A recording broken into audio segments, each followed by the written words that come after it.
Hello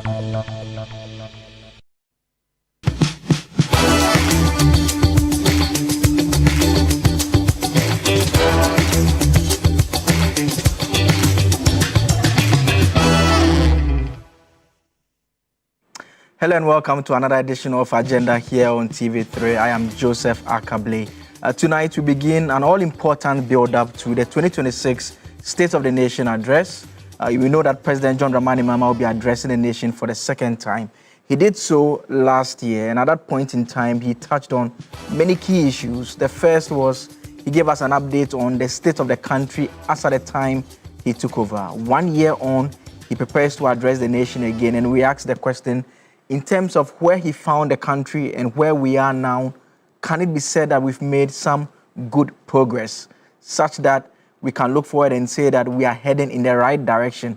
Or as others would argue, perhaps we are heading in a completely wrong direction. It's a time for us to reset the nation. It's a constitutional duty that is required to perform. It's required to actually deliver a message on the state of the nation to Parliament at the start of each session or before the dissolution of Parliament. So that is what he'll be complying with later in the week when he delivers that address, and we'll be delving into what to expect, do more a bit of the assessment first before we even come and deal with what to expect. And it's a panel all around me. I have gentlemen all around me to help with the discussion. Tonight, on my right-hand side, Eric Edem Agbana is MP for Ketu North. He's also a member of the Public Accounts Committee. Thank you very much for joining us for the umpteenth time. I call him Mr. President because he was my South President. I have to always explain. Welcome. Thank you for joining us. Thank you, Joseph, and I'm happy to be here. Also joining us this morning on my far left is, this evening I must say, I mostly come your way in the morning. Also joining us this evening on my far left is Dr. Ishmael Norman, is President, Institute for Security, Disaster and Emergency. Doc, welcome.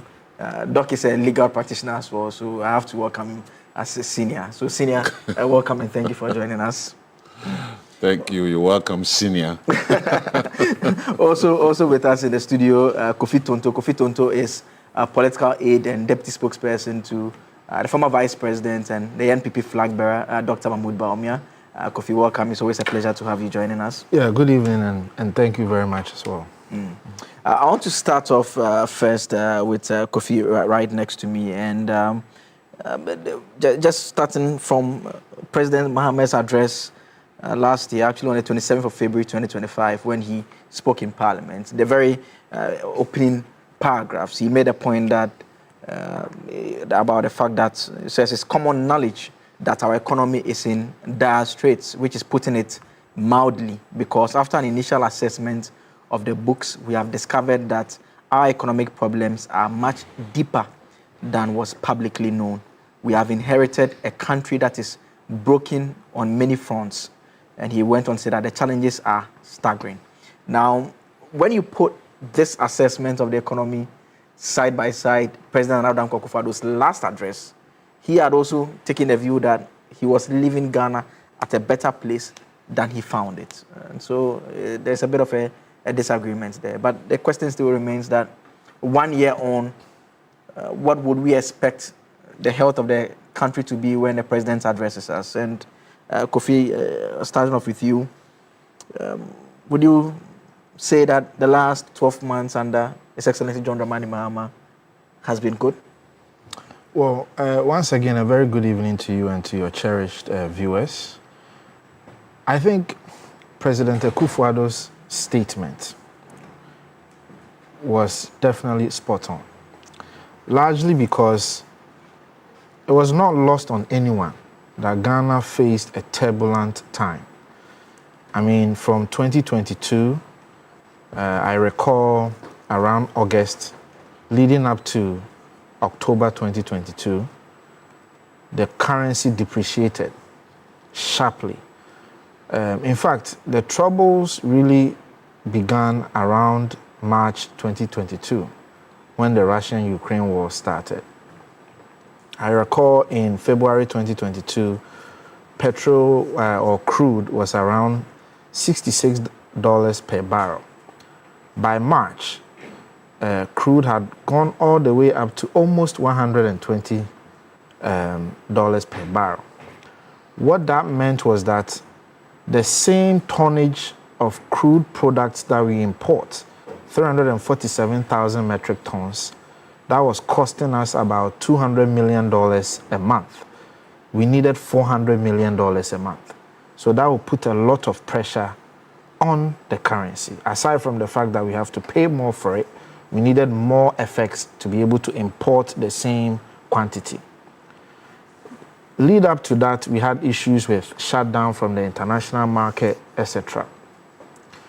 By August, the dollar had gone to 127 or so.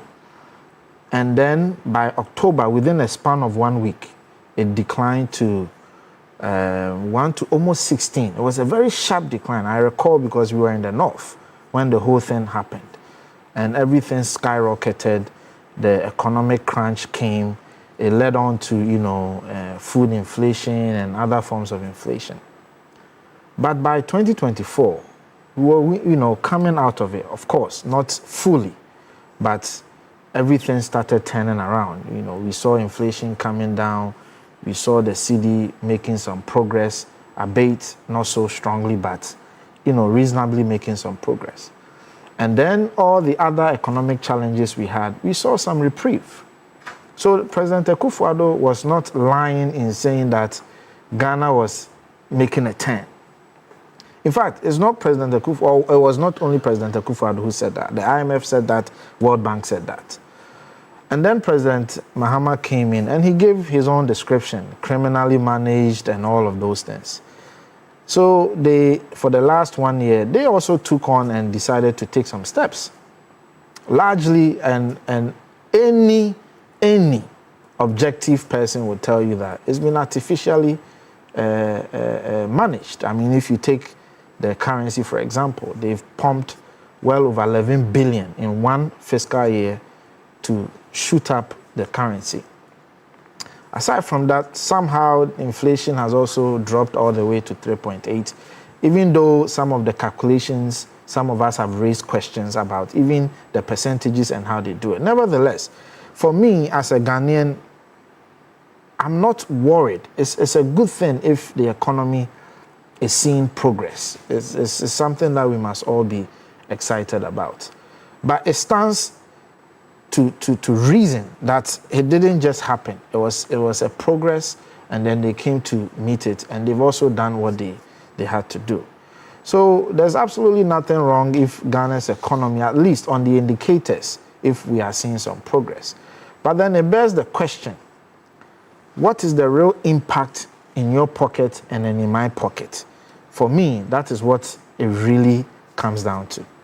I buy yogurt at a very popular spot in East Legon. And the big cup used to be 45 cedis as of last week. Yesterday I went there and they've increased it to 50 cedis. I asked them, they couldn't give me any tangible reason. Throughout the country, even though the cedi is down, even though inflation is down, you still continue to experience increases in goods and services. In fact, the government itself has increased goods and services, for government goods and services by 30 to 40%, depending on what product you are looking for. So in one breath, inflation is coming down, but the government itself is increasing cost of services. I mean, but the economists will tell you that inflation declining does not necessarily mean a deflation. No, inflation simply is measuring the rate of change. I fully comprehend that. But the point that I'm making to you is that even if you compare the rate of change in what they have done versus the rate of change in inflation, it doesn't align. Look, aside from the services increasing, electricity by 27%. And I'm sure you've seen the various videos on TikTok, elsewhere, where Ghanaians are complaining. Water, 20% increase within the last 1 year. Sustainability tax. I don't know if you know about that tax. That usually go to most of the manufacturing and the companies, and they pass it on to us. they've increased it by 2%. And they've extended the sunset clause from 2025 to 2028. So that will feed into the cost of production that eventually will hit our pockets. So the point that I'm making to you is that, yes, we've seen some positives in terms of the indicators on the currency and then also on inflation. But overall, what is the real impact in my life? You know, when you talk about the 1 cedi they added to petroleum products, for example. So I think the real issue goes down to the Ghanaian. Yeah, but I mean, the ordinary Ghanaian will say to you that if you look at, you were making reference to fuel, they will say that at some point in 2024, we're inching towards 20. Now we can all agree. We are inching towards 20. The 20 cedi mark at a point in time. That was in 2022. It was diesel that went to about 20. Yeah, it was inching towards 20. Petrol was 17 cedis, and that was for a short period of time. Yeah. And that I've given you. Yeah, I mean, we know all of that because you're making reference to the impact on the ordinary Ghanaian. So the question I'm asking is that the ordinary Ghanaian was doing 17 towards 20. Okay. Now the price is no, the ordinary Ghanaian will look at what Akufo-Addo left, not what happened within a short period of time. What Akufo-Addo left was about, I think, 13 or 14 cedis. You know, of course, we've seen a decline, but then the ordinary Ghanaian is also aware that now on the global market, petrol is about $60 per barrel. These are all real factors. I mean, the ordinary Ghanaian knows that. Let's reconcile this on a logical point. Yeah. So in one breath, you blame the state of affairs for the last period of Nana Dankwa Akufo-Addo to global factors. You made that point. Yeah, of course. Yeah, of course. Yes. Then in another breath, in terms of the successes chalked by these governments too, you also attribute it to global factors as well. Successes chalked in terms of the fuel price that we are talking about now. You just alluded to it. I mean, the fact is that our economy is an open economy. So we are affected by exogenous factors. So I'm saying that you cannot discuss Ghana's economy without looking at the exogenous factors. The exogenous factors can affect you positively or negatively depending on the time. Okay. The fact remains that at a time, crude products went to $120 per barrel. The fact is that now it's hovering about $60 per barrel. Those are facts. Is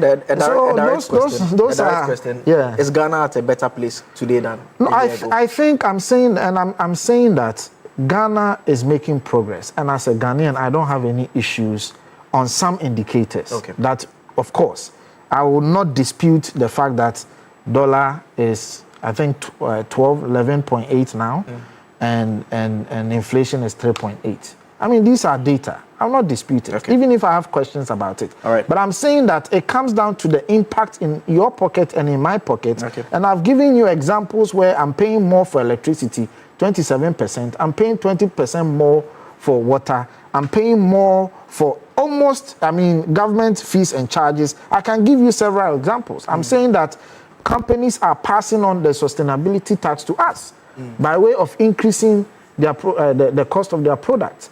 So those are the real facts. Okay, we'll come and interrogate some of these matters further.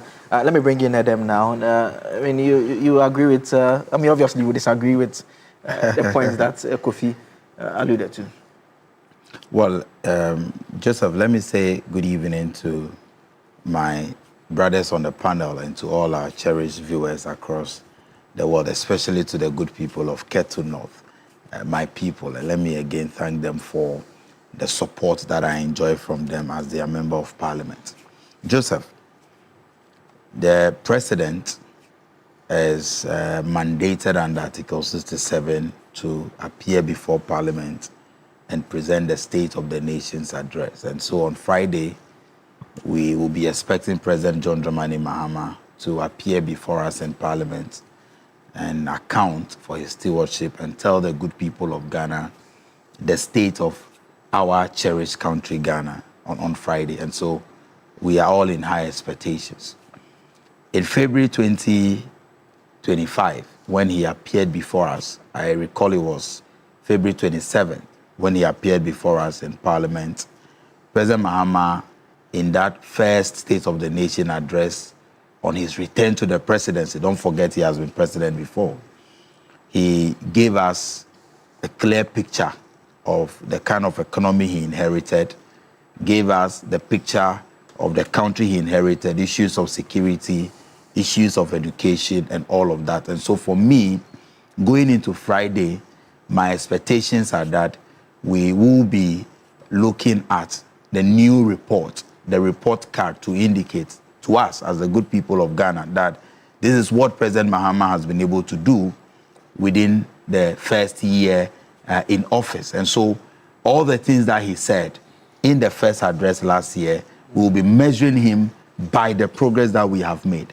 I have taken time to do some meticulous research on a number of things that President Mahama mentioned in the last State of the Nation address. And where we are now, the figures, the real issues on the ground and all of that, I will be delving deep into them. But before that, I think that I must commend my brother Kofi Tonto. As difficult as it was for him, he admitted that the country is making progress, because there are many NPP communicators, I must admit, many NPP communicators who, despite the facts on the ground, even when the fact is given to them, they live in self-denial and they tell us that there's no progress. And so for him to even admit, I mean, I wasn't expecting much from him in terms of praising President Mahama, but for him to even admit that there is progress for me tells me that at least President Mahama has performed to the extent that I haven't praised President no, Mahama. I'm not saying that I wasn't expecting much from. I'm saying that we have seen NPP communicators, even people in Parliament. Some of them on the floor of Parliament are telling us that nothing is happening, that the country is moving backwards and all of that. But you have admitted. That's what I'm commending you for. Now, you asked a very important question, and this is a question that all of us must find answers to. You asked the question about how the figures, how the statistics, how the issues of the indicators are translating into our pocket. And it's a very legitimate question to ask. Because when I go back to the people of Ketu North and I tell them that since President Mahama returned to the presidency, food inflation has declined from 21.2% to about 6.6%, I should be able to demonstrate to them how that has made their lives better. And so it's a legitimate question to ask, and we must be interested in finding answers. Yes, it is translating in the pockets of the Ghanaian people. All of us can feel the breath of fresh air around the new economy under President Mahama and Dr. Ato Forson. And there are many indicators. First, let's again make the point, and you made it with your question, that when we say inflation is falling, it does not necessarily mean that it will lead to a reduction in prices.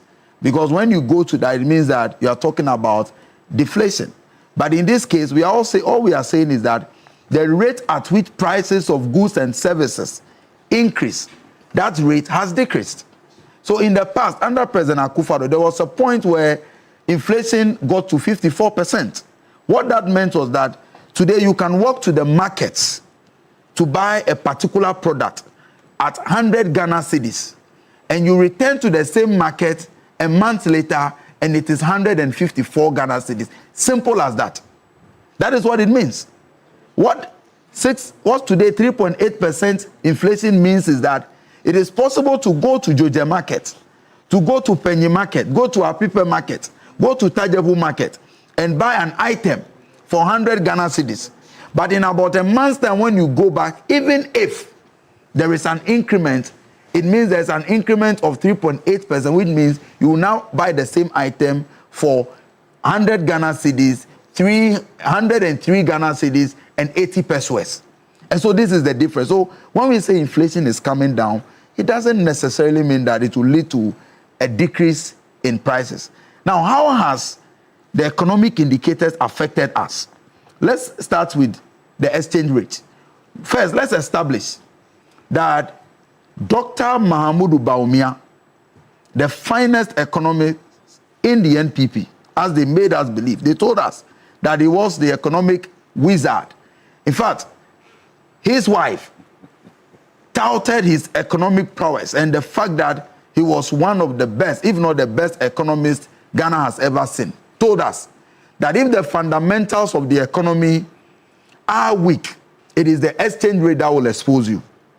That means that for Dr. Bawumia, of all the economic indicators, his understanding of our economy is that if the exchange rate is strong, if the exchange rate is good, it means that the fundamentals are also good. So if the exchange rate is terrible, is bad, is weakening, if the exchange rate is not in our favor, it means that the economy is not being run well.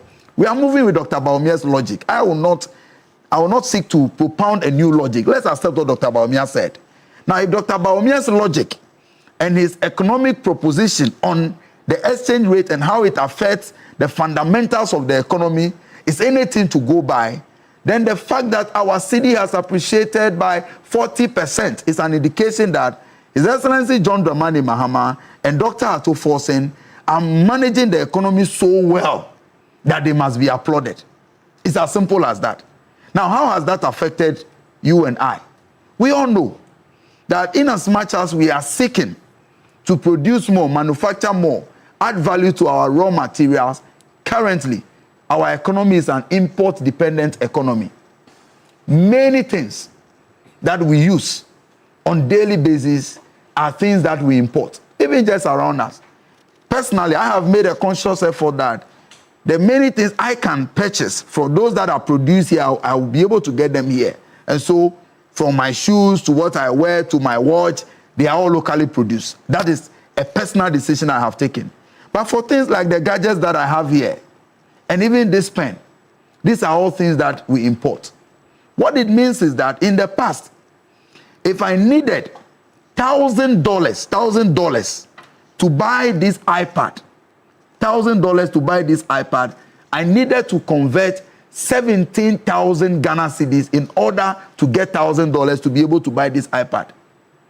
Today, because of the exchange rate and the fact that the CD has appreciated, with just about 10,500 Ghana cedis, I'll be able to get access to the same $1,000. What it means is that I am making savings of over 6,500 Ghana cedis. And so that is how the indicator is reflecting in my pocket. I come from a constituency that shares boundary with Togo. And so we trade with Togo using the CFA. Locally, we call it the CFA, so CFA. In there, under the NPP, the CD had lost so much value that even against the Togolese currency, our CD was depreciating, and the Togolese currency had gained more strength than today. Our market women, my market women tell me that they needed less CDs to acquire more of the CFA. So what it means is that they are making savings. Akable, in terms of cars, recently I was reading from some importers, and they said that when the cars that they used to buy for $10,000, when the CD was at 17 or was hovering around 15, they want us to always use the figure 15 on the average. What it meant was that to get a car worth $10,000, you needed 150,000 Ghana cedis. Today, they need just 10,500 to be able to purchase the same value of. What it means is that they have made savings of over 45,000 plus. Okay. So indeed, it is reflecting. Again, food inflation. Just land on that for me. Yes, food inflation. We are talking about the fact that the prices of food items are coming down because food inflation has reduced from over 22% to now in single digits of about 6%. What this means is that the cost of food, cost of livelihood has also reduced. Let me give you a typical example. There was a point in time under the NPP, the gallon of oil had risen to the extent astronomically at a point, even the market women were holding because they were selling almost close to 1,000 Ghana cedis for the big gallon. Today, when you go to the market, the prices of oil has come down. Rice that they used to buy for 700 Ghana cedis, 750, 800. Today, you will get the same quantity of rice at 450, 500, 550, depending on the brand. All right. What it means is that really the people of Ghana are making savings in their pocket. The people of Ghana are feeling the impact of the economic management of His Excellency John Dramani Mahama and Dr. Ato Forsen. Okay, so just hold on for me. Let me bring in Doc at this point in time. And Doc, I'll still ask you the question generally because there was a point in the recent past where there were conversations around hardships in the country and how people potentially will be engaging in criminal activities because of the state of affairs, and then conversations about, even to the extent of talks about a coup. There was a period that we had all of that conversation. I mean, from where you sit, first as a Ghanaian, do you think that we've made some improvement? And secondly, I would like you to narrow it down and let's talk about the security situation in the last 1 year.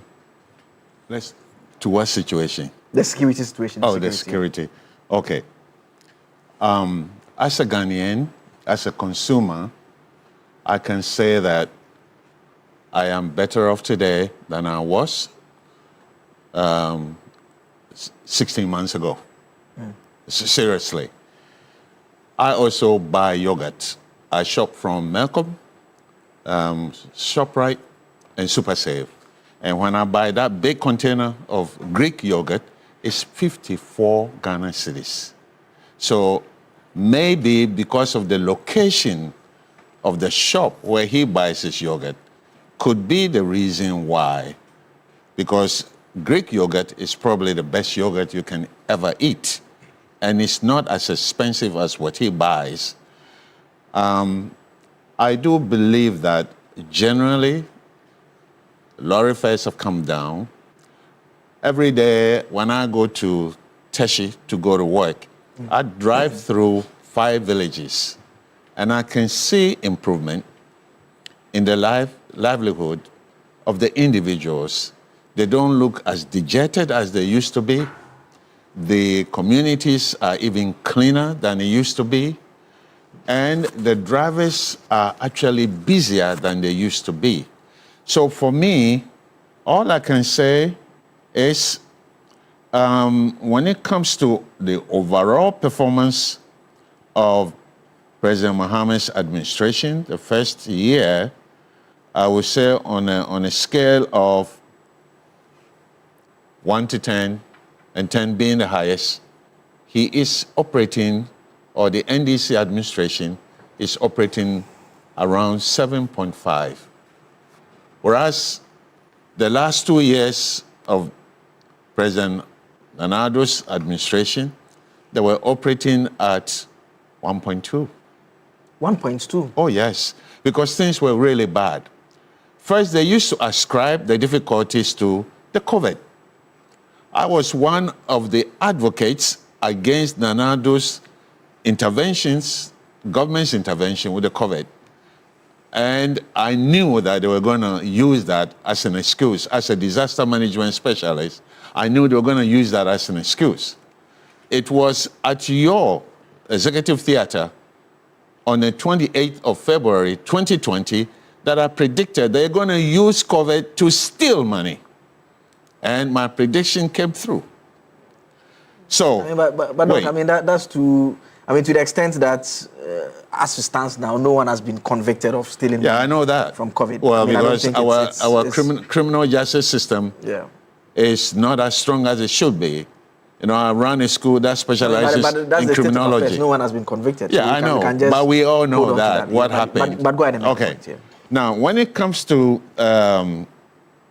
Ghana is probably safer today. Defense has led and supported internal security. Even though we don't have a substantive defense minister, I also know for a fact that without the intervention of the Ghana military, the situation in Boko would have gotten out of hand. So that one, nobody can take it away from this president. 3 helicopters have been acquired. We all know what happened on the 6th of August, 2025. So the 3 helicopters is going to help facilitate movement among the hierarchy of the defense administration. And 1 executive jet will be ready for use this year, 2026. 19 armored vehicles have been acquired for the military. When Honorable Nitiwu was saying that because we don't have a substantive minister for defense, the country is kind of weak, I felt, someone who works with the military, I felt insulted. One civilian who probably cannot tell the difference between AK-47 and Remington can actually control everything the military does? No. Because the defense of this country is not just the military. The police is involved, customs are involved, fire service involved, hospitals are involved, everybody is involved. So to say that because we don't have one person as a substantive defense minister, because of that the country is weak, I totally disagree. It's insulting to all the soldiers from the lowest to the highest rank, all the police officers, customs officers, immigration, and all of that. He needs to apologize. I've said this on 3 different occasions. He needs to apologize for that statement. It's wrong. On welfare of our soldiers, I believe that a salary, upscale salary, has been approved for them. And on top of that, 10,000 housing units are going to be built for our military. And I hope the same thing will be done for the police, because every time I pass a police quarters and I see the filth in how filthy they are, it makes me sad. Okay? And we are also going to expand 2 new military barracks, and they are under construction in OT in Central Region. We are growing the defense readiness of this country little by little. And 2 offshore patrol vessels for the Navy have also been acquired. There is more. So altogether, in President Mohammed's first year, so many people can go to university without having to find the money to pay the fees the first year, which has been, I run a university college. I know the difficulty, even though I don't agree with that policy, because it looks like it's affecting private universities negatively. Because the students that we would have received, enrolled with our programs, are choosing the easy way out. And they are avoiding the specialized institutions and going to the private, the government institutions. So that needs to change. But all in all, I believe that I used to spend close to 4,000 cedis or more a month to shop for my family. My wife and I, in fact, sometimes it was more than 5,000. Today, it's come down. So I cannot accuse the NDC government this time around for not being moral politicians. I cannot. Okay. What I'll do now is that, I mean, Kofi, I realized, are there any follow-up points you'd want to make? Yeah, of course. I mean, Doc made some comments, I mean, on COVID stealing. First of all, the data is there. 19 billion Ghana cedis came in, the total monies that came in for COVID. 12 billion of it was used directly towards COVID protection and prevention. The remaining 7 billion went to support our budget. These are facts laid out. Auditor General raised some questions about usage of some COVID monies. But you and I know that Auditor General audits for irregularities, appropriation and misappropriation, and I forgot the third one. There are 3 things Auditor General audit for. They don't necessarily mean you've stolen money. In fact, there are several instances where it goes to Public Accounts Committee, people either refund or they find out that it was simply misappropriated or whatever. So there is no evidence, as you rightfully said, that monies have been stolen. None whatsoever. None whatsoever. And nobody is even standing trial as we speak to have stolen money from COVID. Nobody. So please, I think it's completely wrong for such comments to be made. Number 2, on the issue of security, I don't know if Doc is being fair, because Doc is crediting President Mahama for something he's going to build. But Akufo-Addo built houses for police at Tesano. Unless you are not aware of it. Akufo-Addo bought over 700 cars, over 5,000 motorcycles, naval ships for the Navy, helicopters, etc. And the helicopters you are referencing, they are procured. And then the jet you are referencing, they will come in about 4 years. That is what at least they told us. That the jet has been procured, and by the time it comes, President Mahama will not even be a president. So you are crediting President Mahama for future things that we haven't even experienced. But yet, the things we experienced, the cars we saw, the motorcycles we saw, the naval ships we saw, the houses that we saw, all within the security architecture. And security, as you would know, is not just even what we see, it's what we also don't see. I know because I was the head of information in Washington, and I know the things we had to do to protect our territorial borders, to keep this country safe. And we kept this country safe. At least, I haven't politicized some security issues, but easily we can politicize what happened in Burkina. I mean, how would you do that? Because of the lapses. Why? You can't put out information that certain places are at risk and therefore Ghanaians shouldn't go there, etc. These are things you can raise questions about. Or have you forgotten what happened in Solar Tuna Kaba, where 14,000 Ghanaians had to flee the country? About 40,000 Ghanaians became refugees. Have we forgotten so soon? Have you forgotten just a few months ago, 6 Ghanaian young people died at Ewak? How many people drowned and got dislocated their homes, their houses in Lower Volta flooding? Yeah, but that was a flood. Is that not a security matter? That's a flood. That was a flood that happened. Of course, it was an unfortunate incident that occurred. Oh, so that is an unfortunate incident. Of course it was an unfortunate incident. The government incident. should have anticipated that. Of course, anything the government must do, of course, people raise issues about what they should have anticipated. I am not disputing or even holding brief for anybody. Okay. But I am saying that you don't sit here and cite certain instances as if somebody is perfect. I can equally cite so many examples. Okay. No government has been perfect. All right. And everybody can cite issues. So, right. of course, if there are issues with flooding in Mepe and there were lapses, we must hold those people accountable. I don't have any issues with that. Okay. But there are issues that have to be. Now, can I continue or time is up? Just hold on for me. Just hold on for me for a second. I will just have to take a quick break. You are still live here on Agenda on TV3. We'll take a quick break. We'll be right back. Then we'll continue the conversation about how the last 1 year has been as we look ahead to the State of the Nation address on Friday.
It's that time of the year when Media General transforms into Ghana's cultural hub, and this year we're taking it to another level. Our Ghana village is bigger and better. So much to experience, eat, drink, buy, do and learn every single day. And there's more. The Ghana Month Expedition offers 3 nights and 4 days of pure, unforgettable fun touring the best part of the Eastern, Ashanti and Central regions from the 19th to the 22nd of March. And on the 28th March, all roads lead to the Legon City Mall for your favorite food event, the 3FM Gobe Festival. But that's not all. All throughout March, our screens and dials celebrate everything that makes us proud. Our shows.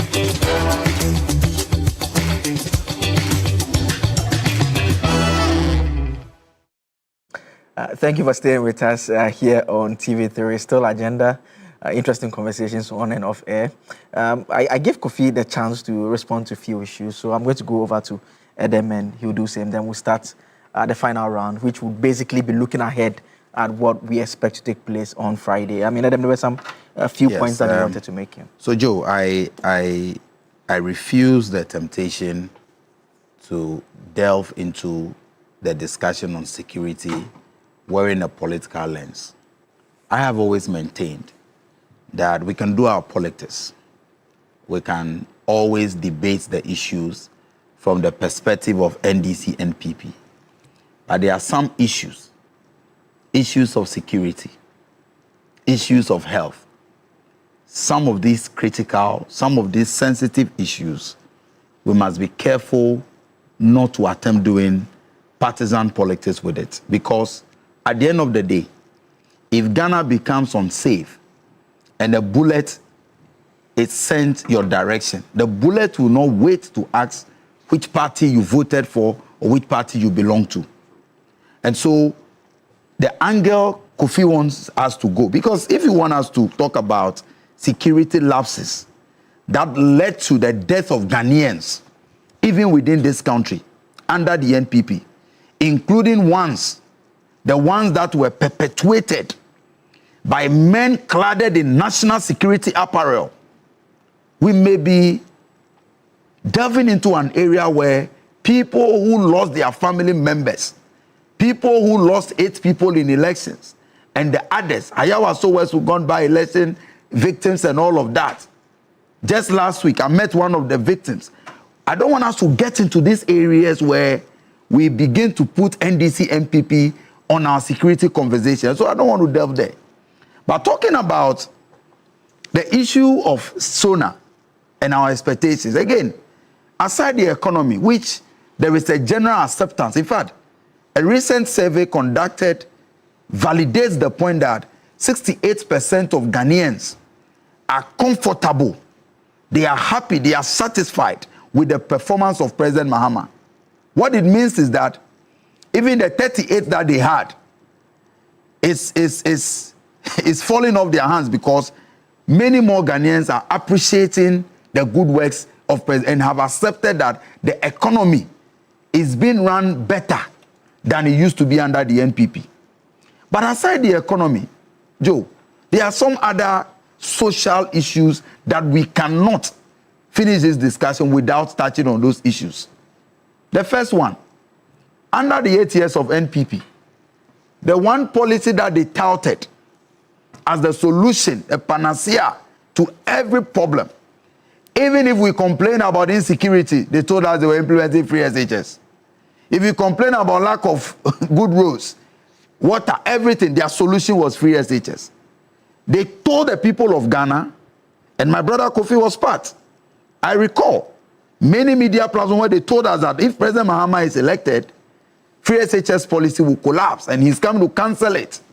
They sponsored adverts against it. But today, we can say on authority, and I am a member of the Education Committee of Parliament, that what President Mahama has done with our educational sector in 1 year is unmatched, it's unparalleled. And President Akufo-Addo's 8 years, in fact, even if we add 10 years to President Akufo-Addo's 8 years to make it 18, his achievements in education in 18 years cannot be compared to President Mahama's 1 year. As we speak, the major challenge that was affecting free SHS was funding. President Mahama promised a dedicated source of funding for free SHS. Today we have that. Just this afternoon or late afternoon, we approved the Get Fund formula for 2026. And in that formula, 4.2 billion has been allocated for the free SHS program. Joe, when was the last time you heard any of the schools, students on protests complaining about lack of food? Okay. In fact, the complaint from the schools is that they are being overfed. The complaint is that supplies have been sent to the schools in such a manner that some unscrupulous matrons and individuals are even stealing some away, including an incident that occurred in my own constituency. The free SHS policy today is better being managed than we inherited it because there's a dedicated source of funding. The other issue that must be of concern to all of us is that the governance structure of this country has changed significantly. We were talking about lean government. You know, these are issues that, because President Mahama implemented them so early, they have become so normalized that people are beginning to even forget that we used to have 125, 126 ministers in the past. Today, as we speak, President promised a lean government. And in that lean government, he promised to have only 60 ministers. I tell you, even when there was a point, the party, people, stakeholders were putting pressure on President Mahama. He said, I made a vow to the good people of Ghana. And that is a president you can trust. Okay. Not one that promised us that we'll have a lean government and fat kinky, but came and rather we had an over-bloated, Obolo-sized government, and they were feeding on our resources. Look, today, President Mahama has shown that we can have trust in our president, go to bed, wake up and know that we are safe because he can be trusted. Okay. We have been able to manage this country, achieve all these significant things in 1 year with just 60 ministers. Even when disaster struck and some of our ministers were involved, no replacement has been made, and yet with less than 60 ministers, see how effectively this government or this country is being governed. Just in a minute, I want you to land on me on expectations going into Friday, just briefly, because when I go back,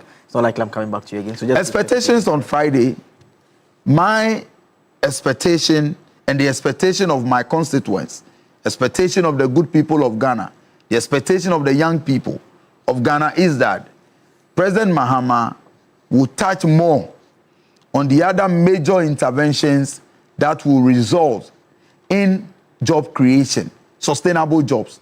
President Mahama has committed to the creation of sustainable jobs, not tokenism being handed over to young people. We know a number of policies, major economic policies have been implemented. But one thing I have realized is that the people always want to hear from the president himself. So even though some of us are privy to some of these policy interventions that will result in job creation so that the young people who are looking for sustainable jobs will have some hope that within this year, moving into next year, they will have sustainable jobs. I'll be happy to hear, and I know President Mahama will make some major policy announcements about job creation. Number two is the issue of the 24-hour economy. I have heard the NPP. Initially, they said we should bring a document. We have been to Parliament. The authority has been established. As I speak, every district assembly in this country has started the process to build a 24-hour economy model market. Every district. Funds have been released for that project.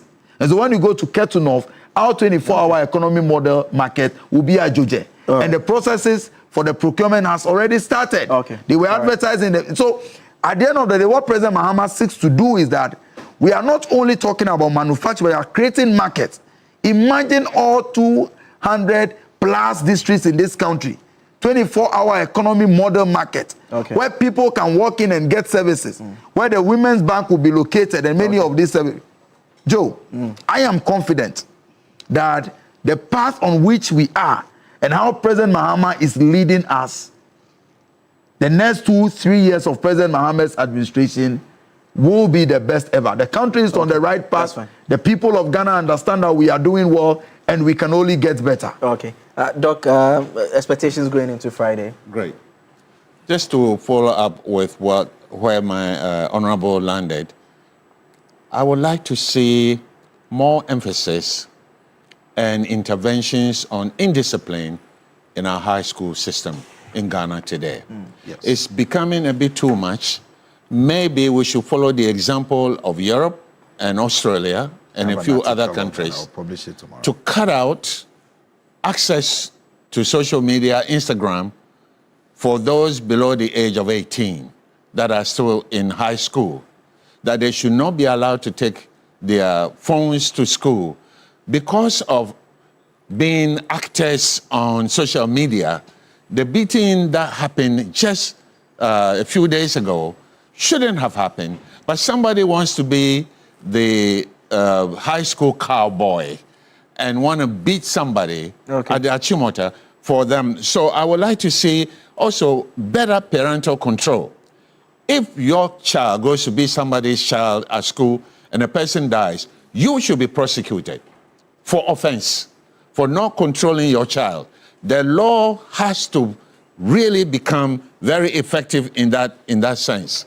I believe that too many marriages are breaking down because of people being addicted to social media, AI, and taking advice from a machine rather than listening to wisdom from people.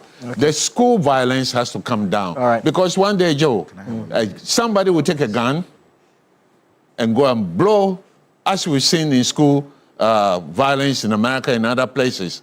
I don't want us to just let this situation become progressively bad. Okay. Kofi, I'll give you the final word. I didn't know Adam is a pastor. At least he's found his moral compass, moral scruples. Where were you when President Mahama was politicizing Boko? Where were you? No. Where were you? Do you ask Please, a question? it's a rhetorical question. No, but I don't need any answers. I don't need any answers from you. I don't need any answers. So, please, I don't answer. I don't need it. Let me focus. So I hope you give me a minute to answer that question. Don't come here and lecture us. Don't come here and lecture us. No problem. I will talk about You Boku. politicize Boko. Don't worry. I will talk about it. Please, spare us. You see, go and pay cocoa farmers. What I'm expecting tomorrow is for President Mahama to give some assurances to the cocoa farmers that he promised that he's going to bring boreholes to every cocoa farms.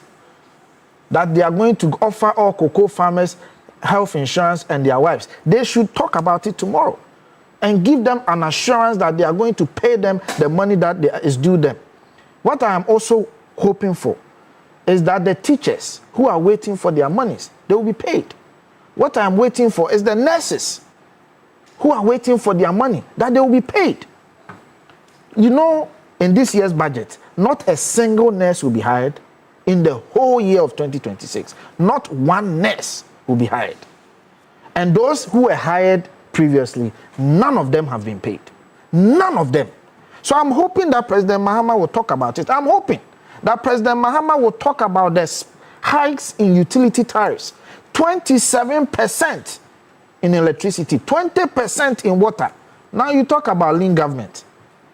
For facts, when we were leaving, we had 86 ministers. About 77 of them were MPs. Fact. 86 ministers, about 77% of them were MPs. Now you talk about lean government.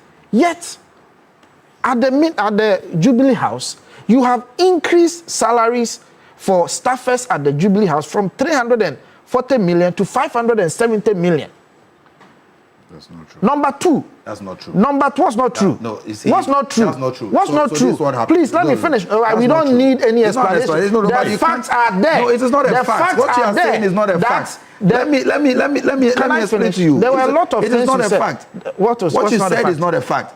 Now, when you collapse a lot of ministries and you move those agencies, including information, under the presidency. Stop it. That's what we increase. What else? Stop it. You are not paying. You had more presidential staffers. You had over 2,000 presidential staffers. Let me finish. You had 2,000 plus presidential staffers. It is not true. We do not even have up to 100 presidential staffers. It is my time. But it doesn't mean you should lie. Don't lie to the people. I'm not lying. What I have said is that you have increased salaries from 340 to 570 million. You are saying that you have collapsed some ministries and added them, and I'm saying that's a lie. You are not paying ISD workers from Jubilee House. Number two, national security. National security now is using 2.4 billion. 2.4 billion for salaries. You know, their deputy general secretary. Oh yes, it's in the budget. Okay. 2.4 billion for salaries. We'll check. You know, it's not true. Their deputy general secretary. It's not true. Mustafa Bande. There was a leaked audio where he was saying that every month they give constituency every month, 20,000 every month. Where is that money coming from? Oh, look, but so don't come and look. No. Like, I think it's important. I'm wrapping up. Listen, Let me wrap up. Let me wrap But he's up. saying a lot of untruths. What is A lot of untruths.